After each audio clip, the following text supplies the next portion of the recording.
यता यता फोटो गरौँ न।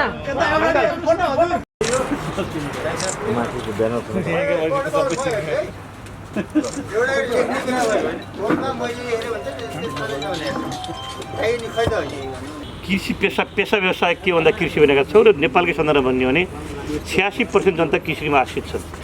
तथापि पनि हामी यहाँ कृषक भनेर बसिरहँदा मन लाग्छ हामीले आफैले मात्रै खाने सन्दर्भमा भन्यो चट्नीसम्म उत्पादन गर्न सकेका छैनौँ। आज पनि परिस्थिति के हो भने गैँडाकोटै सन्दर्भमा पनि हेर्ने भने बिहान तरकारी किन्नको लागि पसल हिँड्ने प्रक्रियाको सुरुवात भएको छ। तर हामी नगरपालिकामा आइसके पश्चात कृषि पेसा व्यवसायलाई पहिलो पर्छ राख्नुपर्छ, उत्पादनमुखी तरिकाले अगाडि बढ्नुपर्छ भन्ने उद्देश्य साथ कार्यक्रम सञ्चालित गर्दा सिँचाइतर्फ ध्यान केन्द्रित गरौँ, विद्युतीकरणतर्फ ध्यान केन्द्रित गरौँ र त्यसै गरी अनि मकै र पक्रेडी क्षेत्र धान पक्रेडी क्षेत्रको रूपमा सुरुवात गरौँ। र मलाई लाग्छ हामीले बिउ बिजनदेखि कीटनाशक औषधिसम्म कृषकलाई भरपुर मात्रा उपलब्ध तरिकाले पुर्याउने गरी जमर्को गऱ्यौँ। मलाई लाग्छ अहिलेको सन्दर्भमा भन्यो भने कृषि पेसातर्फ अगाडि भएर हामी यो काम गर्छौँ भन्ने कृषक दाजुभाइ तथा दिदीबहिनीहरूले मैले यो पाइनँ भन्ने अनुभूति वास्तवमा मैले अनुभूति गरेको थिएँ। र अहिलेकै सन्दर्भ भन्यो तरकारीकै सन्दर्भ भन्यो भने अहिले टन्नल तरकारीको लागि करिब नगरपालिकाबाट अहिले पनि 8-9 लाख रुपियाँ सम्झौता नभएको अवस्था छ। हामी कृषक भनिरहेका छौँ, हामी कृषक घर गएका छौँ। म आफै पनि हर्दी आदिलाई एउटा पुरै तरकारीमय क्षेत्र बनाउनु पऱ्यो भनेर 15 लाखको कार्यक्रम त्यो हर्दी 33 क्षेत्रमा गर्नु पऱ्यो 3-4 पटक गएँ, तथापि सफल हुन सकिएन। हाम्रो परिपाटी कसरी बिग्रियो भने वास्तवमा टोटल अनुदानको रूपमा हाम्रो परिपाटी बिग्रियो। साझेदारीका आधारमा कार्यक्रम गरौँ भन्ने परिपाटी सुरुवात भयो होइन। तथापि पनि अहिले जो साथीहरू यो विनायक कृषि सहकारीसँग एकाकार गरेर जाने सन्दर्भमा मैले भनेको के हो भने एउटा विनायक सहकारी छ, विनायक सहकारीको सबै सदस्यहरू छन्, त्यो सेयर होल्डरहरू छन्। उहाँहरू मातातै हामी गयौँ भने पराकायिता विकल्प जान सकिन्छ भन्ने उद्देश्य साथ मैले वास्तवमा कृषि शाखालाई पनि त्यही अनुसार जानुपर्छ र प्लानिङ गर्न लगाएर यो कार्यक्रम सुरुवात गरौँ। र अबकै सन्दर्भमा पनि म तपाईँहरूलाई के भन्न चाहन्छु भने हामी साँचो अर्थमा सही कृषकसँग पुगौँ। मलाई लाग्छ गैँडाकोट नगरपालिकामा कृषि कर्म गर्छु भन्ने सन्दर्भलाई बिउ बिजनदेखि पैसाको कमी कमजोरी हुन म दिन्न भन्ने विषय विश्वास छु। अहिले पनि मलाई लाग्छ अहिले पनि नगरपालिकामा आगामी वर्षको कार्यक्रममा पनि पर्याप्त मात्रामा सङ्घीय सरकारबाट बजेट यथेष्ट रूपमा आएको छ। हामीले यहाँ बजेट जुटाउनु पर्ने छैन। सङ्घीय सरकारले जुन कार्यक्रम राखेको त्यो टोटल पैसा आएको अवस्था छ। टोटल पैसा आएको अवस्था हो। त्यस अर्थमा सबै जसरी मैले अगाडि भने 86% जनता कृषिमा छन् भनेदेखि हामी मकै र धानमा जसरी आत्मनिर्भर भयौँ, हदलोमा आत्मनिर्भर भयौँ, च्याउमा आत्मनिर्भर भयौँ, त्यसै अनुसार सबै क्षेत्रमा आत्मनिर्भर हुने गरी अगाडि बढाउनको लागि साथीहरूलाई आग्रह गर्दै यस्ता अनुदानका कार्यक्रमहरूमा सही अर्थमा कृषकसँग हामी पुगौँ। भोलिको दिन पनि नगरपालिकाबाट मलाई लाग्छ अहिलेकै आधार पनि हेर्नु सङ्घीय सरकारबाट करिब 2.5 करोडको हाराहारीमा कृषि सहयोग कार्यक्रम परिचयको अवस्था छ। अब प्रदेश तहर हामी अन्य सम्बोधन नभएकालाई नगरपालिकाले सम्बोधन गर्ने गरी कार्यक्रम बढाउने प्रस्ताव व्यक्त गर्दै अरू सबैलाई नगरपालिकाको तर्फबाट र तर्फबाट हार्दिक आभार व्यक्त गर्दै आफ्नो भनाइसहित राख्दै एउटा बिन्ती सफलता गर्छु। पनि मकै रोप्ने र मकै गोड्ने पनि मेसिन चाहिँ हामीले अहिले ल्याउँदैछौँ होइन। त्यो मकै रोप्ने मेसिन पनि हामीले ल्याउँदैछौँ, ती पनि ल्याउने। र तपाईँको के छ भने हाम्रो मकै उत्पादन कृषक त आफ्नो गाई ठाउँ पनि भएको हुनाले चाहिँ दाना पनि आफै बनाओस् भन्ने तरिकाले हामीले गर्दैछौँ। र हामीले अर्को के गर्दैछौँ भने उन्नत जातको बिउहरू चाहिँ सायद आगामी वर्ष चाहिँ हामी गैँडाकोट नगरपालिकाले चाहिँ मकैको बिउ चाहिँ बेच्छ, अन्य जिल्लाहरूमा बेच्छ। अहिलेसम्मको जुन हाम्रो प्रोसेस छ त्यो प्रोसेस अनुसार मकै पनि राम्रो भइरहेको अवस्था छ। हामी अस्ति पनि पुग्यौँ नियमहरूको फौजी किराले हो दुःख दिने फौजी किरा नियन्त्रणको लागि पनि हामी पुग्नुपर्छ भनेर अस्ति सहकारीको मेरो कृषि शाखाको हाम्रो टोली भएर चाहिँ हामीले आन्दोलन गरिसकेका छौँ। र आगामी वर्ष चाहिँ हामीले 500 केजी चाहिँ हामीले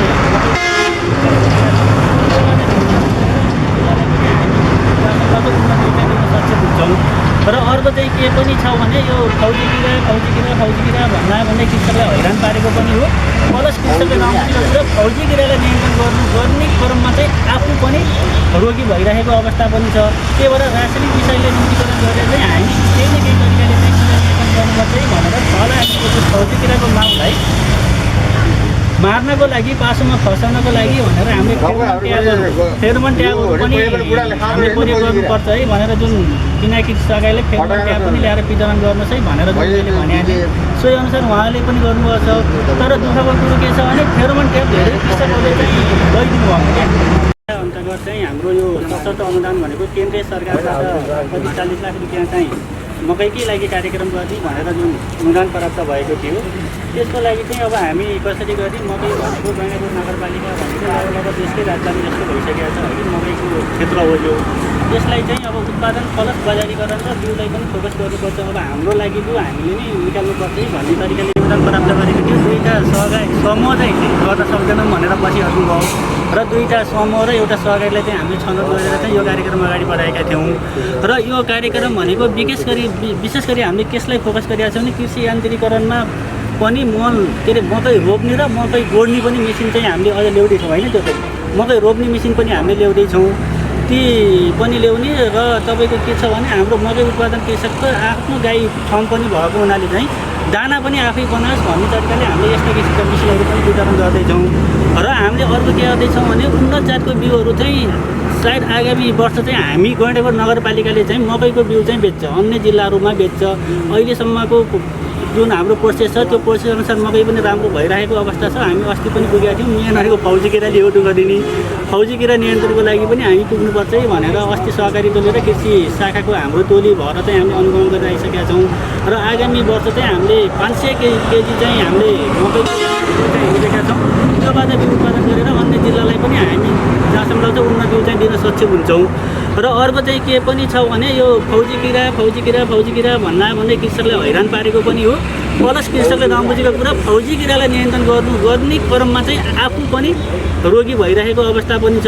त्यही भएर रासायनिक विषयलाई न्यूनीकरण गरेर चाहिँ हामी केही न केही तरिकाले चाहिँ किरा नियन्त्रण गर्नुपर्छ है भनेर फलाको जुन फौजी किराको माउलाई मार्नको लागि पासोमा फसाउनको लागि भनेर हामीले फेरोमोन ट्याबहरू पनि हामीले प्रयोग गर्नुपर्छ है भनेर जुन बिना कृषि सहकारीले फेरोमोन ट्याब पनि ल्याएर वितरण गर्नुहोस् है भनेर जुन मैले भनिहालेँ सोही अनुसार उहाँले पनि गर्नुभएको छ। तर दुःखको कुरो के छ भने फेरोमोन ट्याब धेरै कृषकहरूले चाहिँ लैदिनु भएन क्या। जुन पछाडि चाहिँ बरु 7 पटक चाहिँ हालिदिएको छ हामीले है। जुन त्यो पछाडि हाल्ने बेलामा तपाईँ हामीलाई त असर गरिरहेको छ। वास्तविक कुरो भन्ने नै त्यहाँको मकैको त्यो डाँठ खाने बेलामा, भुक्ला खाने बेलामा, मकै खाने बेलामा पशुदेखि लिएर हामी सबै विषाक्त बनिसकेको अवस्था छ। त्यसलाई नियन्त्रण गर्नको लागि एउटा जुन फेरोमोन ट्याब चाहिँ हाम्रो प्रयोगमा जति हामीले सोचेको थियौँ, मैले 5000 चाहिँ बाँड्नुपर्छ है भनेर म अगाडि बढेको थिएँ भने जम्मा 1000 देखि 1500 जति गयो होला। त्यति गएछ। म यहाँ अहिले पनि के अनुरोध गर्छु भने तपाईँहरू जतिजना हुनुहुन्छ धेरै जसो वार्डबाट आउनुभएको छ, आफ्नो टोलमा चाहिँ अब फौजी किरा नियन्त्रण गर्नको लागि एकचोटि फेरोमोन ट्याब महँगै भए पनि, महँगो पनि होइन, 200 भनेको महँगो पनि होइन है, फेरोमोन ट्याबको प्रयोग गर्नुपर्छ है भनेर जुन तपाईँहरूले पनि सूचना पुर्याइदिनु होला। र अर्को प्लस यही कार्यक्रममा चाहिँ हामीले अब रासायनिक मलमै मात्र परनिर्भर गर्न हुँदैन। हामीसँग भएको मललाई जुन घामले र पानीले चाहिँ भएको नाइट्रोजनलाई चाहिँ उडाएर नष्ट गरिराखेको छ। किन ठुल्ठुला फार्मरलाई पनि मल त त्यसै खेर गएको छ नि, मल त छ, गोबर त छ, तर त्यहाँ भएको तत्त्व जुन नाइट्रोजन चाहिँ घामबाट पनि उडेर जाने भयो, पानीबाट पनि चुहिएर जाने भयो, त्यसलाई पनि नियन्त्रण गर्नुपर्छ है भनेर चाहिँ हामीले 50वटा जति भगारोहरू चाहिँ हामीले सुधार गरौँ कस्तो हुँदो रहेछ भनेर पनि हामी कसिया छौँ। तर दुःखको कुरो यहाँ पनि त्यही भर्खर सुधार पनि 50वटा नपुग्ला जस्तो अवस्था छ है। अस्ति हामी 1 राउन्ड चाहिँ लगाइयो। त्यो भएको हुनाले मैले तपाईँलाई यसमा पनि प्लस के गर्छु, रासायनिक मल नै विकल्प होइन कि। रासायनिक मल भन्दा हामीसँग भएकै मललाई पहिला जोगाउँ। त्यो मलले हाम्रो बोट बिरुवालाई पुगेन भने बल्ल हामी रासायनिक मलतिर जाने हो कि भनेर चाहिँ हामीले त्यो कार्यक्रममा पनि फोकस गरेका थियौँ। र यस्तै गरेर चाहिँ हामीले कसरी हुन्छ मकैकै कार्यक्रमले मकै प्लस अन्य अन्नबालीलाई पनि सपोर्टिङको कार्यक्रम गरेर करिब बिना कृषि सहकारीसँग हामीले 35,88,000को चाहिँ हामीले सम्झौता गरेका थियौँ। 35,88,000 चाहिँ गैँडाकोट नगरपालिकाबाट उपलब्ध गराउने र त्यति नै रकम कृषकहरूले गरेर चाहिँ हामी मकैमा चाहिँ अगाडि बढ्ने भनेर जुन हाम्रो कार्यक्रम थियो त्यही अनुरूप तपाईँहरूको पनि 50% अनुदान भनेको त्यही किसिमकै कार्यक्रम हो। र अब आगामी वर्ष म यहीँबाट के अनुरोध गर्छु भने अब जस्तो बिना कृषि सहकारी अन्य पनि सहकारी होलान्, हामीसँग नि आबद्ध धेरै कृषकहरू पनि हुनुहुन्छ। अब बजारीकरण पनि कि कृषक समूहले गर्नुपर्छ कि कृषि सहकारीले गरिदिनुपर्छ भन्छु कि मैले। बजारीकरण किन भने तपाईँको हाम्रो बारीमा चाहिँ 10 रुपियाँ 5 रुपियाँ परेको मकै चाहिँ 15 रुपियाँमा बाटोमा आएपछि पर्छ। 10 रुपियाँ त त्यसै गर्छ नि। त्यो कस्ट चाहिँ कृषकले पनि पाओस्, त्यो मूल्य कृषकलाई पनि बढी होस् भन्नको लागि अब बजारीकरणमा पनि विशेष गरी बिना कृषि सहकारी, यहाँ कृषि सहकारी मैले अगाडि नै देख्छु मैले बिना कृषि सहकारीलाई आगामीको कार्यक्रममा चाहिँ यस्तै किसिमको कार्यक्रम उपलब्ध भयो भने कृषकको मूल्य चाहिँ 5 रुपियाँ होइन 10 रुपियाँ बढोस् कि बाटोमा आएपछि 2-3 रुपियाँ मात्र बढोस्, किनकि बाटोमा आएपछि 200% बढेर बाटोमा आइ नपुगोस् है। त्यो किसिमले अगाडि बढ्ने मैले अपेक्षा राख्दै बिदा हुन्छु। हस्त नमस्ते।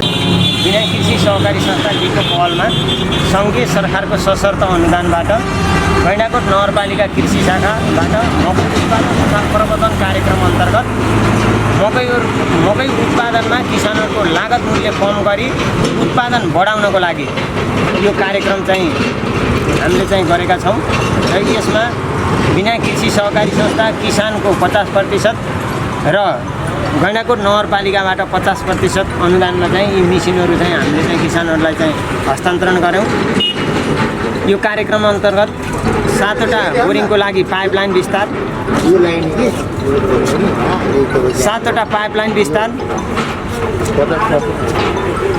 सिँचाइ कार्यक्रमको लागि यो मकै पिस्ने मिसिन ठुला फर्महरूलाई दाना उद्योगको लागि चाहिँ 15वटा र मकै गोड्ने मिसिन 20वटा र इलेक्ट्रिक स्पेयरहरू हामीले किसानहरूलाई चाहिँ वितरण गऱ्यौँ। र सँगसँगै हामीले यो जुन इलेक्ट्रिक स्पेयर चाहिँ हामीले किसानहरूलाई समूहगत रूपमा नभएर अलि बृहत रूपमा धेरै क्षेत्रफलमा खेती गरेका किसानहरूलाई पनि हस्तान्तरण गरेका छौँ। र रोगकीरा व्यवस्थापनको लागि फलामियनको फोर्मेन ट्र्याप हामीले किसानहरूलाई चाहिँ 50% अनुदानमा वितरण गऱ्यौँ। र मकैको बिउ हामीले फागुन महिनादेखि जेठ महिनासम्म मकै लगाउने किसानहरूलाई मकैको बिउमा 50% अनुदानमा चाहिँ बिउ वितरण गऱ्यौँ। र यसै कार्यक्रम अन्तर्गत रहेर आज गैंडाकोट नगरपालिकाका नगर प्रमुख, कृषि शाखाका प्रमुखको रोबरमा नै बिना कृषि सहकारी संस्थाले यो कार्यक्रम चाहिँ सम्पन्न गरेको छ। अनि विशेष गरी यो तपाईँहरूले कृषकहरूलाई चाहिँ यो 50% अनुदानमा चाहिँ दिइराख्नु भएको छ नि, त्यो कृषकहरू छान्ने क्रममा चाहिँ उहाँहरूको लागि मापदण्ड चाहिँ के बनाएर छान्नु भएको छ? हामीले चाहिँ मापदण्ड बनाएर सूचना चाहिँ प्रकाशन गरेका थियौँ। त्यसै सूचनाको आधारमा किसानहरूले चाहिँ यहाँ प्राप्त निवेदन हाल्नुभएको थियो र हामी अनुगमनमा गयौँ। अनुगमनमा गएर अति आवश्यक भएको किसानहरूलाई अथवा त्यो मापदण्ड पुगेका किसानहरूलाई हामीले चाहिँ यो मिसिन वितरण गऱ्यौँ। जहाँ कि यो ठुलो यो मिलहरू चाहिँ व्यावसायिक रूपमा पशुपालन गरेका किसानहरूलाई दाना बनाउनको लागि घरमै कच्चा पदार्थ खरिद गरेर घरमै दाना बनाउन सकियोस् र बाहिरबाट फिल्डबाट आउने दाना किन्दाखेरि चाहिँ लागत मूल्य बढी पर्ने भएको र घरमै बनाएको दाना चाहिँ कम मूल्यमा उत्पादन गर्न सकिने भएको हुँदाखेरि चाहिँ हामीले यो मिसिन वितरण गऱ्यौँ। र यो मकै गोड्ने मिसिनमा चाहिँ अलि व्यावसायिक हिसाबले वर्षभरि चाहिँ मकै लगाउने किसानहरू उहाँहरूले पनि अलि ठुलो क्षेत्रफलमा मकै लगाउने किसानहरूलाई जहाँ यो मिसिनले 10जना किसानले बिहानभरि गोड्नुपर्ने कामलाई एउटै किसानले चाहिँ 2-3 घन्टामा गोडमेल गर्न सकिन्छ। र त्यसरी चाहिँ हामीले छनौट गरेर चाहिँ यो मकै गोडमेल गर्ने हाम्रो यो सबै कार्यक्रम अन्तर्गत चाहिँ 35,88,000 चाहिँ बिना कृषि सहकारी संस्था र किसान सहभागिता र 35,88,000 चाहिँ गैंडाकोट नगरपालिका गरेर 71,76,000 मोटामोटी चाहिँ 71,76,000 को कार्यक्रम चाहिँ यो 3टा मिसिनको। हजुर।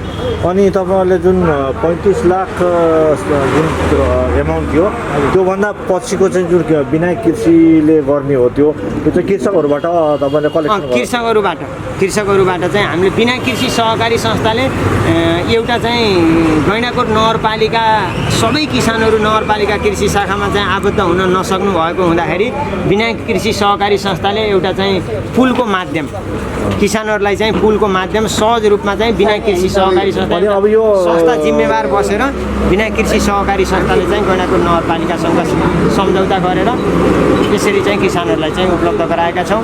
यसमा हामीले बिउ उत्पादनको कार्यक्रम पनि छ। हामीले बिउ उत्पादनको कार्यक्रममा चाहिँ गैंडाकोट वार्ड नम्बर 18 अहिले साबिक रतनपुर गाविसलाई चाहिँ हामीले छनौट गऱ्यौँ। किन मकैको बिउ उत्पादन कार्यक्रममा चाहिँ यो पोलिनेसन क्रप चाहिँ अलिकति सामाजिक दूरी मेन्टेन्स गर्नुपर्ने भएको हुँदाखेरि गैंडाकोट नगरपालिका वार्ड नम्बर 18 मा अहिलेसम्म हाइब्रिड मकैको बिउ नभित्रिएको हुँदाखेरि त्यहाँ हामीले स्थानीय स्तरको बिउ उत्पादन कार्यक्रम राखेका छौँ।